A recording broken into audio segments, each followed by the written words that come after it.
This next phase in the mortgage business, where it's going to be very, I think, innovative and technology heavy, that this is an amazing skill that's going to give organizations a competitive advantage.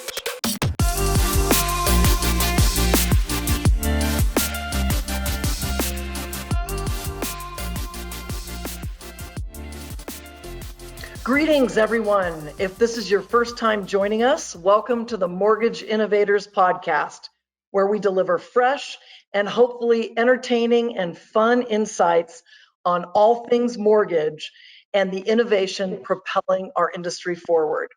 My name's Margaret Chiavini, and I'm with Caliber Home Loans. And every Tuesday, you can find our rotating group of co-hosts, or what our producers have dubbed the Innovative Five, who all share their unique connection to the industry.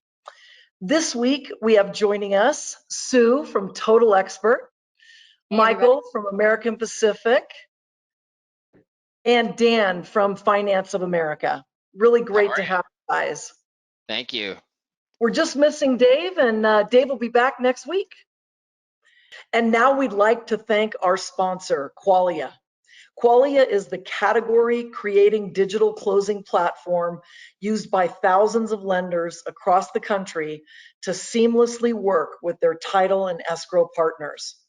By working better together, Qualia is powering lenders to deliver a differentiated closing experience for their clients.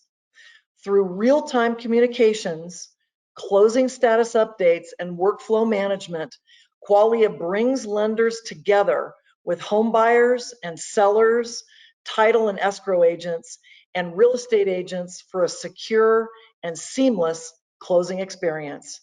Qualia is proud to have been awarded the Housing Wire Tech 100 Award for real estate, as well as CB Insights FinTech 250 Award. Discover how you can work more efficiently with your title and escrow partners at qualia.com/innovators. That's QUALIA.com/innovators. Okay, well, we actually have a really neat topic that we're going to go over today, one that is very near and dear to any mortgage company, and that is choosing a technology vendor. Now, it sounds really simple, right? Hey, just choose a technology vendor. And what we know, and especially this group here, is that it's way more complicated than that, especially navigating all of the nuances, all of the intricacies, all of that we have in our business today.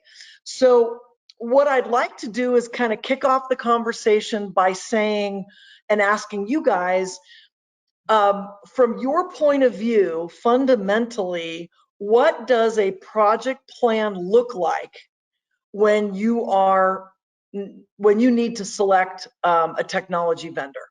What elements do you need? What's the order? All of that.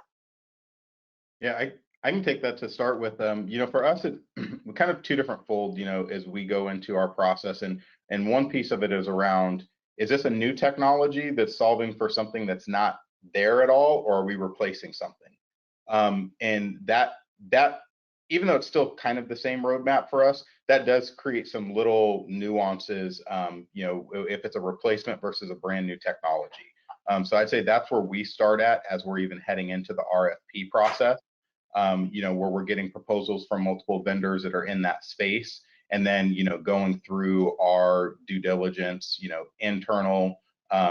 For us, what we found really important over the last, several years, which, honestly, we might not have done as great of a job previously, was actually making sure that we also had a steering committee made up of our loan officers and originators to really get their input of, what are their needs, what are their past experiences with products in that space, as we're really going down that process, just kind of as a starting point.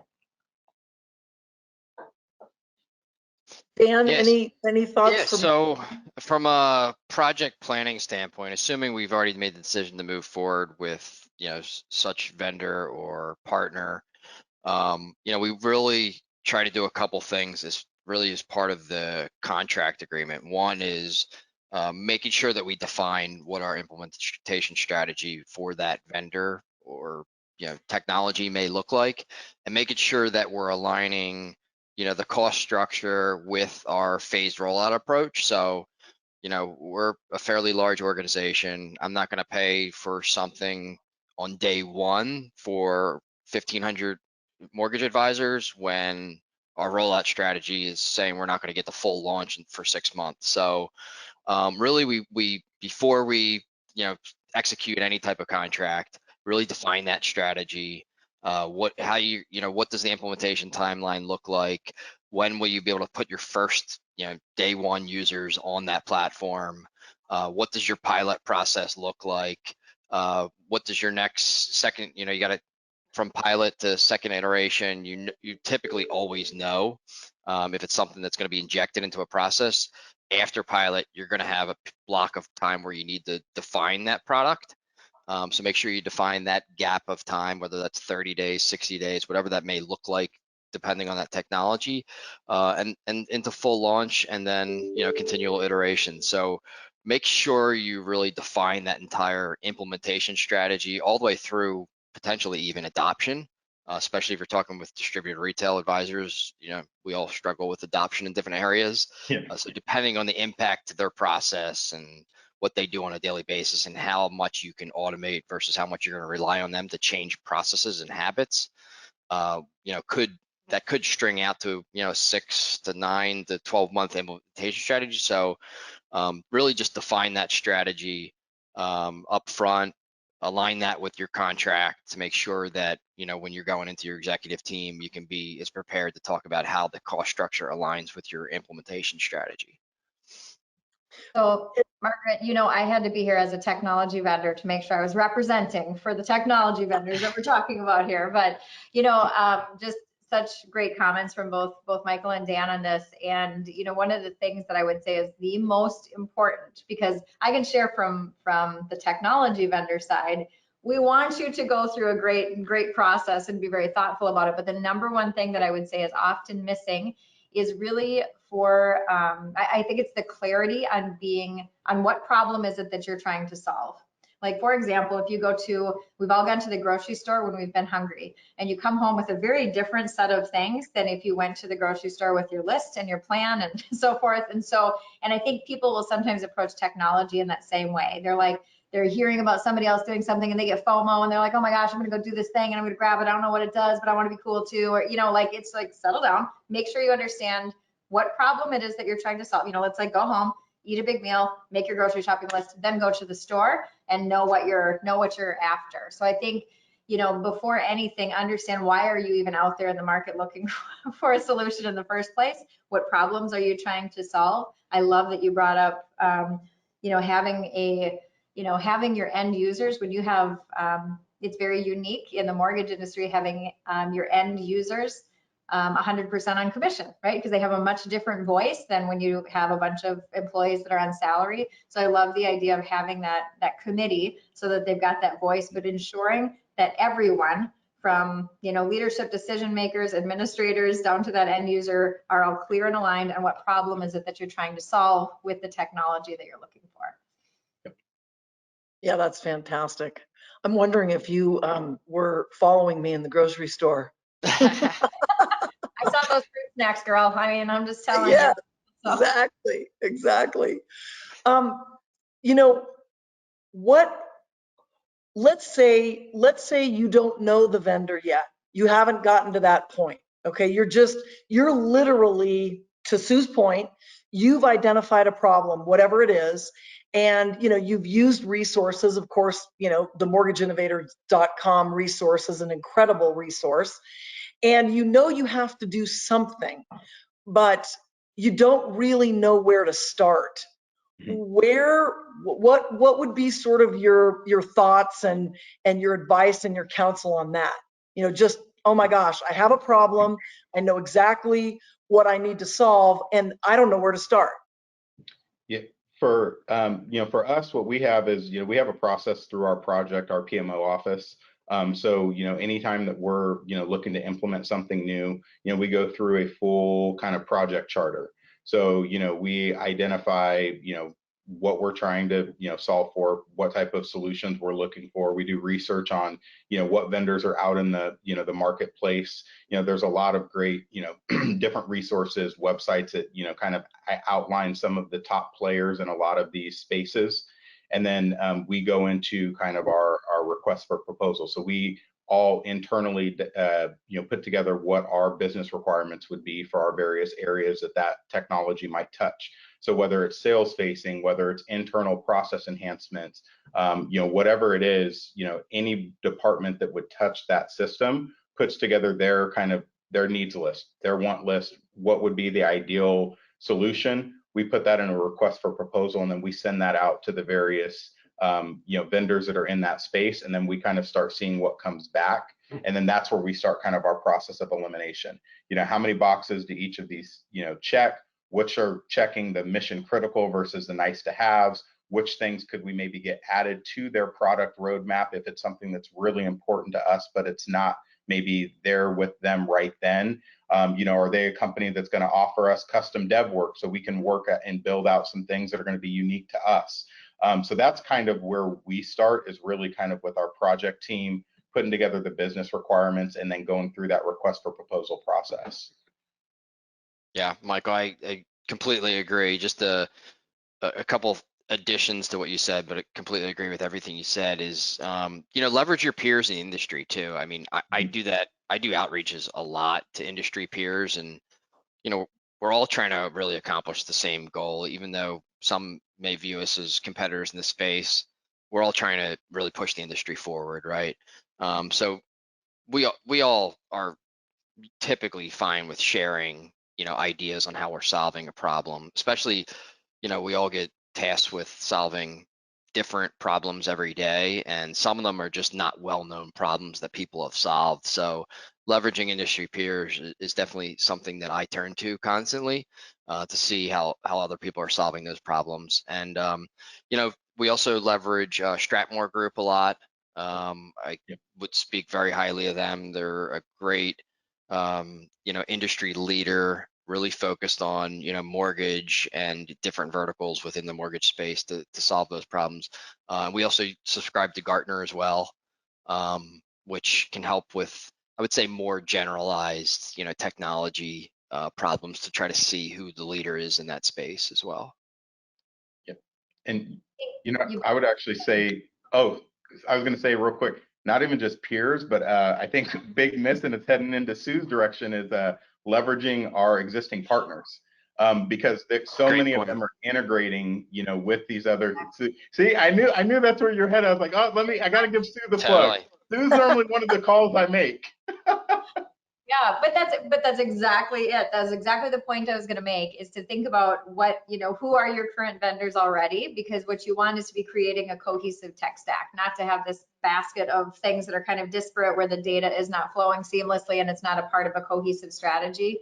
And I think, Margaret, and you probably can speak to this certainly as well, is that has happened a lot in the industry where you've got, different groups that you've, hired or brought in, and everybody's got their own little basket of things. And at some point, you really have to say, okay, if we're going to develop something that's really going to be next level for our business and is going to create the right experience that we want to have for both our customers and our teams, what does that unified tech stack need to be? And so, Michael, you said it perfectly, is talk to your current providers and figure out how does this, next piece that I'm looking for, what's the best solution to solve this problem based on what my current tech stack providers are doing. I'll just add on to that. So first of all, I consider you a peer in the industry, so you fall into that bucket.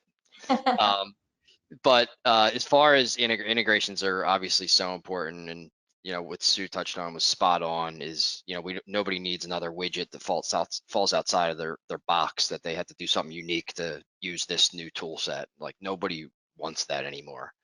But also, vendors are now much more open, because integrations have gotten easier over the years, much more open to building that implementation and that integration as part of make it contractual bound.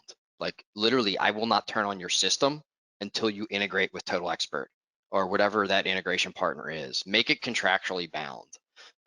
It's literally like part of my standard process now. I do not want to use you unless you're integrated with this partner that's, basically part of our platform stack.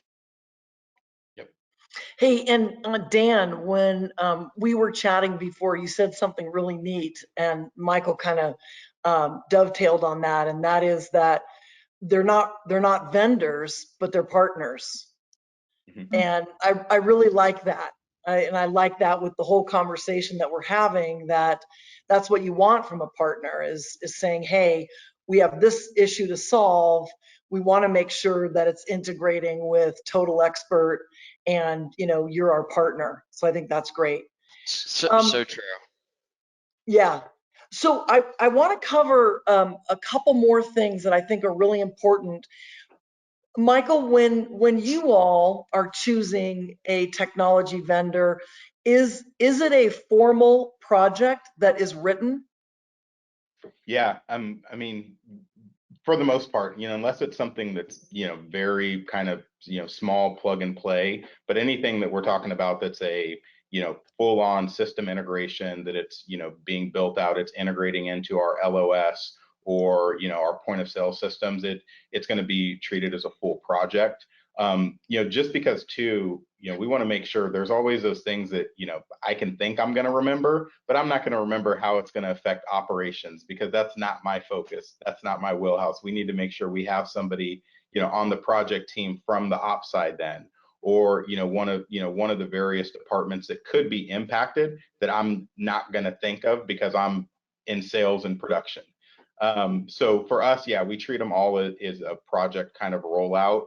And that's just so that we have a consistent process. The way that, some of the important things like too, how are we marketing it out to our, to our loan officers? How are we driving excitement and engagement as we're getting closer and closer to the rollout? Are we doing, rollout trainings? Are we doing on-site regional trainings? How are we getting it into the hands of everyone? And, how are we getting them, trained up on the tool? So yeah, we always are trying to put those into full project charters. Excellent. Dan, how about you? Yeah, pretty similar here. I would say, once we have, so we go through an R&D, process, and we try to keep it pretty light at first. Do we think it brings value to the organization? Does it solve the right problems? What does the value it brings? And then similar to Michael is we'll put, if it hits a certain level of spend, including internal labor and any partner costs, we'll put it through kind of our technology steering committee, and then it will go through those processes and we'll formulate what the resource needs are to be able to execute it fully out into the ecosystem. Yeah. Hey, and Sue, so when Michael and Dan were really talking about leverage your partners, your current vendors, is that also something that a current partner would do, is to say, hey, let me look at your overall project plan and you might be able to, see a blind spot, or to Michael's point, something that was missed, and say, hey, you really haven't, added this aspect? Yeah, absolutely. I mean, I think one of the benefits that we have on the vendor side is that we work with, dozens and dozens and dozens of customers. And so we can see, we've got a lot of experience with different vendors and partners to say, these are some of the challenges that maybe we've seen come up before, some of the questions that were asked, or some of the problems that were solved. And so I think we're in a unique position to be able to do that. And I do think that that's important, is when you're choosing a technology vendor, I love that you said partner, because that's the way we talk about it. We talk about even, family. It's like, that's how we look at it, is that we are all in this together. Like Dan had said, we're trying to, there's a lot of competitors out there, but we're all trying to advance the industry. And I think a really important point that you were both just touching on is something around change management that I think is very, very important. And I think it's often overlooked when people are choosing a new technology vendor, or, swapping out or adding on, is, sometimes if you're just adding something new and, hey, we've got this cool new thing, it's going to be added on, and you're just going to get amazing leads pouring into your inbox. People are like, sounds good. When you're saying, hey, we're going to stop using this thing, and start using this thing, that's a whole other deal. And I think a lot of times we see people, and it's one of the things we, guide people through is don't underestimate the change management that you need to do, because your ship is in flight, your plane's in flight, and you're trying to take a wing off and put a different one, a better wing on.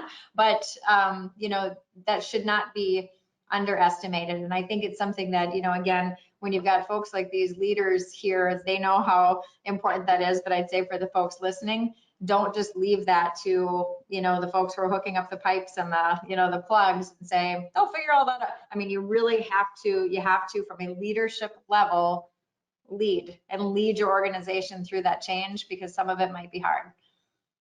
Yeah, and just to tack onto that, so such a huge component, and what we try, so I mentioned piloting, and it's a big piece for us, especially if we're changing habits and we're putting that new wing on, because we know some, especially in the distributed retail world, some mortgage advisors just do not want a new wing. Like, they do not want the shiny new wing. Like, I don't know what it is about that wing, but they just do not want it all the time. So even though we're constantly driving value, but what we've seen some success with is use your pilot group to be the champions. Yep. They don't want to hear from Dan Catanella, some technical geek digital guy.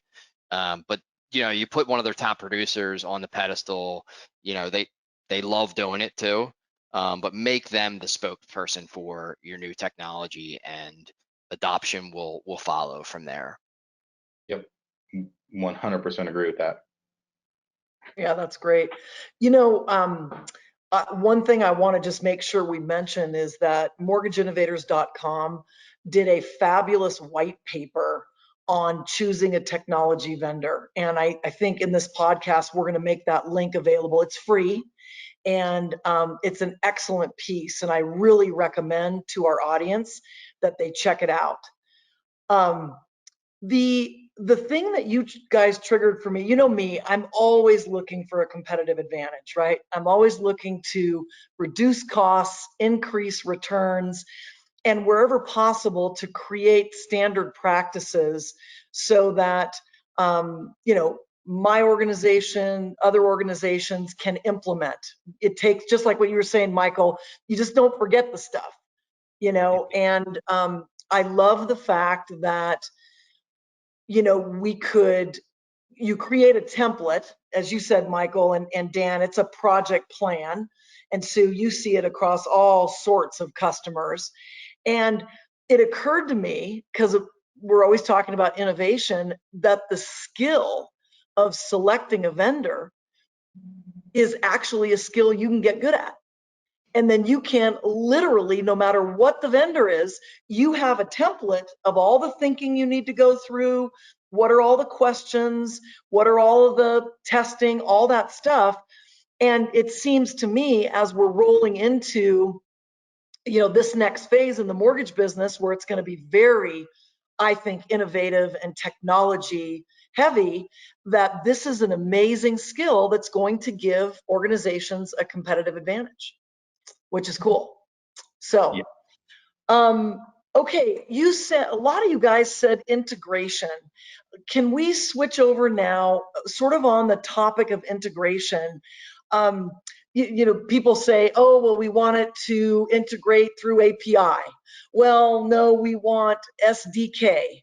So would you guys just, first of all, would one of you define for the audience, because not everybody knows, and including me, these acronyms, I know basically what they are, but that's about it. Will you define what does API mean and what does SDK mean, and then talk about how to think about those two things from the perspective of integration? You going, Dan? I can take it, I guess. I'll give it a shot, Michael, fill in some gaps. So yeah, API, or application programming interface, and then SDK, software development kit. I would say people that are still talking in SDK world are a little legacy architecture, most likely. It typically requires a lot more effort to integrate something with an SDK. But there are some very mature platforms out there that have a lot of, a lot more functionality through an SDK than some newer vendors have through their APIs. So, SDK or APIs, typically you can still accomplish your same goal. However, you really got to be cautious. Just because somebody says they have API capabilities or SDK capabilities, you really need to have your technical teams dive into that, understand at least at a high level, what I'll call a functional level, understand what the key integration points are. And if this is something that you're gonna, have to build custom, internally, then you really want to make sure your technical team does a deep dive of that, understands the functional components that you want to integrate, the high level outputs that you're expecting, and make sure that their APIs and or SDKs are, flexible enough for you to accomplish those goals.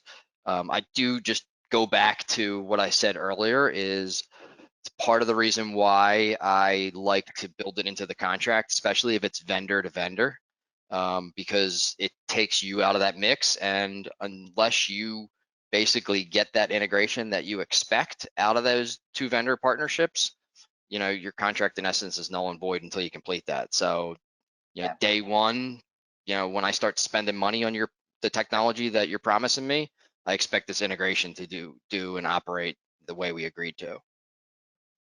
I think that was a good definition. So you did very good with that. But I think you're spot on that it's interesting thinking about it from the vendor side, because we know how critical it is. There's so many great solutions out there, and you want everybody to have their own secret sauce, and their own stack. And I do think that we're improving, as an industry, we're getting better and better at these, and getting, a day will come when we'll go, oh, remember how hard it used to be when we were trying to get all the data to flow, and it will, become much more seamless. But I think we've made a lot of really good traction towards it. But I love how Dan described that. Ensuring that you, number one, understand what actually has to happen and what's going to be required for your company, because it's not all well, it's all on you, vendor, you have to do all the things, no, you've got things you've got to do too, and you've got to make sure that those resources are, time wise, they're people with full-time jobs, and you have to make sure that your timing aligns correctly. And I think when you're talking about vendor to vendor and really getting that out in the open ahead of time is so important, because there's a lot of things where it's well, who's going to build to who? And it becomes something kind of funny. I'm well, we're bigger than you now, so now you have to build to us. And it's oh shoot, but they're bigger than us, so now we have to build to them. You have to, actually have those conversations out in the open and make sure that it's clear, so that everybody knows what's happening. We're all here to want to see the success, but you got to have those tough conversations. Yeah, and I think for us, where we tie that into is, I think, as we're looking at a technology too, it's how much, what is it doing? And is there a way that we can get that embedded in something else so that we don't have to create more logins? And that's, in layman's terms, that's really what the API is. It's pushing data from one system into another, so I can look at things in a centralized place without having to jump back and forth. It's things like when you go and open the little widget on your phone to look at the weather, that's an API pushing data for your area to show you what the weather is right now. And so, for us, that's what we look at too. Is this a full-on platform, or is this a tool or a widget that then we can embed in something else to still give that huge value add to our loan officers, but not have to have them log into another system? And we use that, in multiple areas, whether it's, within our CRM, our point of sale system. We have different APIs pulling other vendors into that environment to just create that streamlined access for our loan officers. Well, that's great, you guys. One of the things that I was sort of thinking about is, how we want to be early adopters of cool technology. When the Apple phone came out, the Apple Watch, and everybody wanted to get that. And then I was thinking, okay, well, gosh, there are some circumstances where being an early adopter, you're kind of a guinea pig. And all of the kinks are not worked out.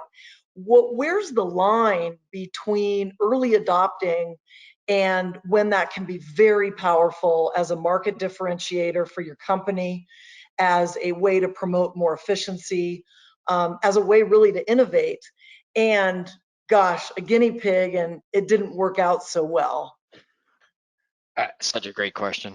You Go know, ahead, Michael. I think it's funny because to me, it's really thirds. I look at it in three buckets. You're gonna have a third of your originators that are gonna be that front facing. They're always looking for the competitive edge.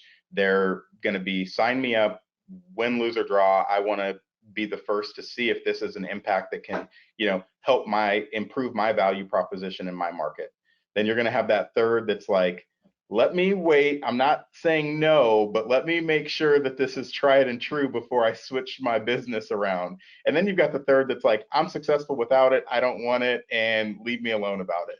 And those are always going to be the hardest ones to bring along. But for at least for what we see here, is a lot of our top producers are really in that top third bucket, that they want to try new things. That's how they become top producers, is they've thought outside of the box in the way that they approach their real estate agents, things that they do for their clients. So they're really open to it.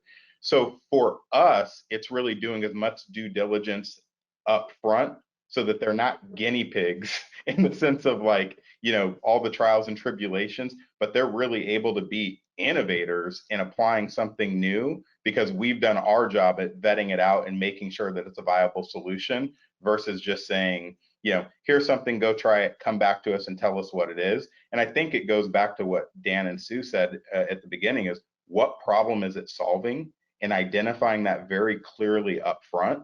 And then that's going to help set them up for success as you roll it out, in my opinion.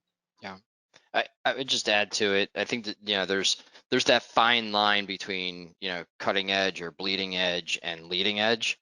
And I would say for the most part, we try to walk the leading edge where it's at least been tested to some capacity in a production environment.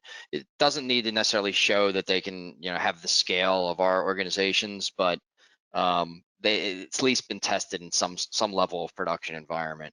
Otherwise, if you're on that bleeding cutting edge and you really see something valuable, you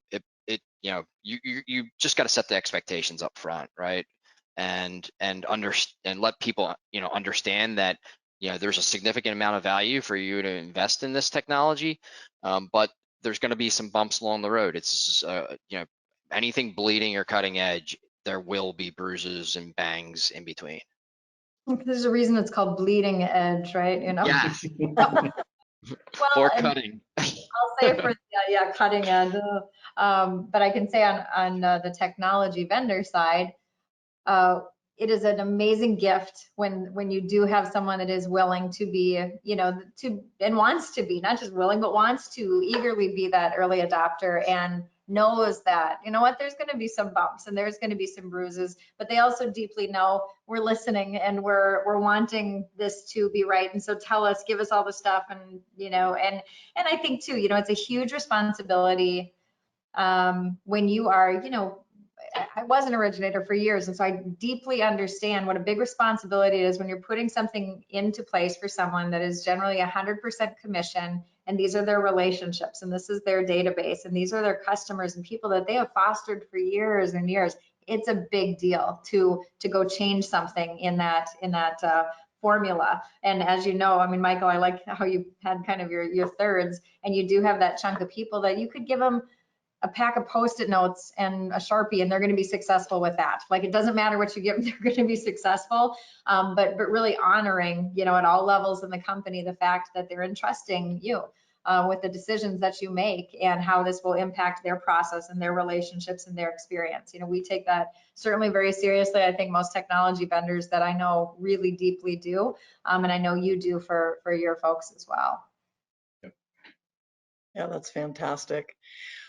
What about mistakes, guys? I mean, what are mistakes to absolutely avoid? Geez, this podcast isn't that long, is it?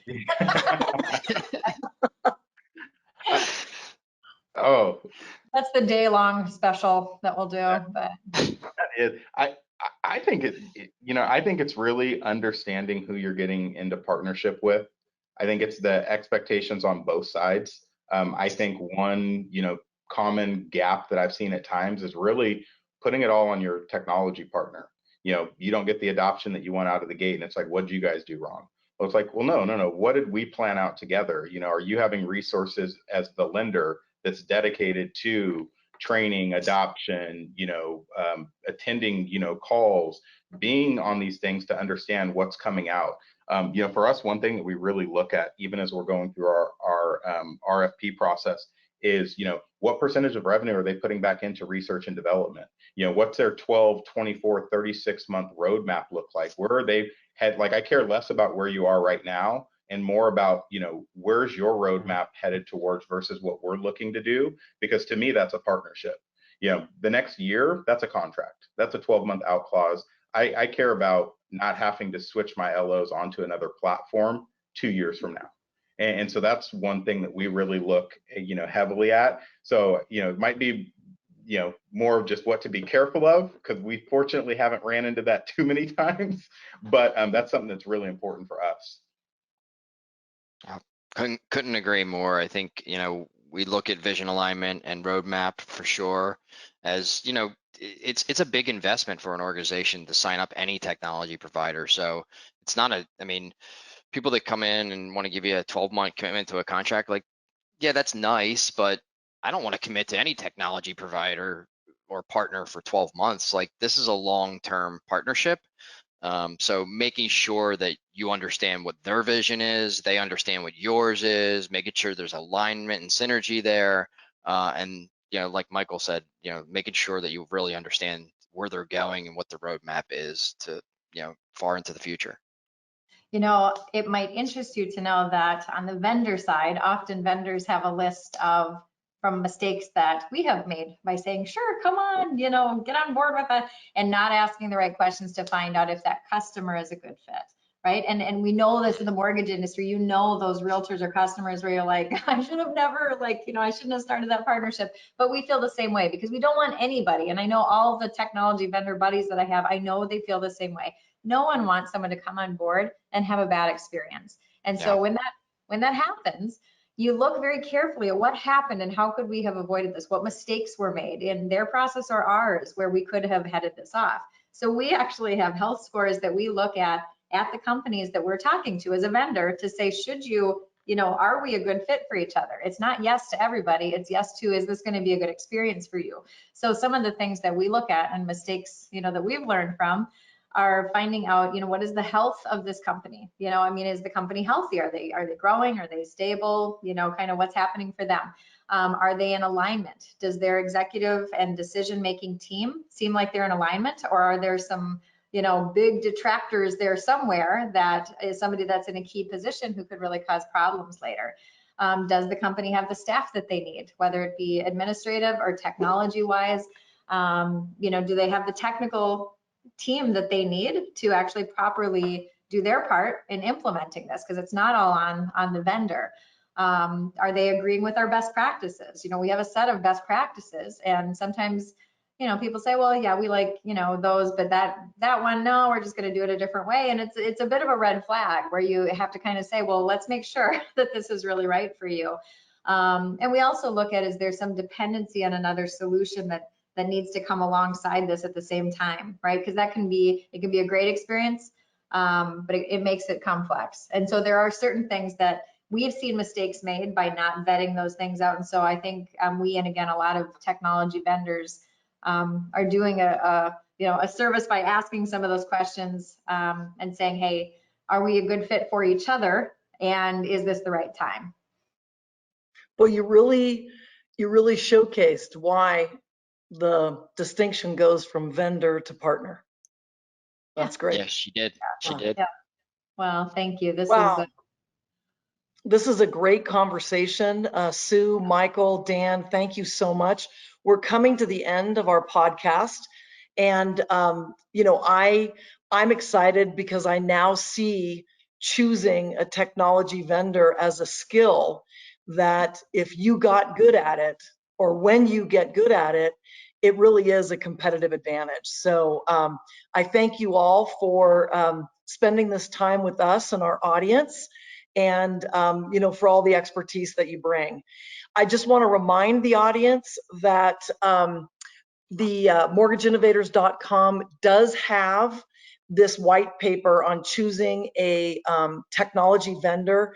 And as I said before, it is definitely worth your time to read it. So thank you for listening to today's episode. If you like what you heard, make sure to subscribe to the Mortgage Innovators YouTube or wherever you podcast. So until next time, so long.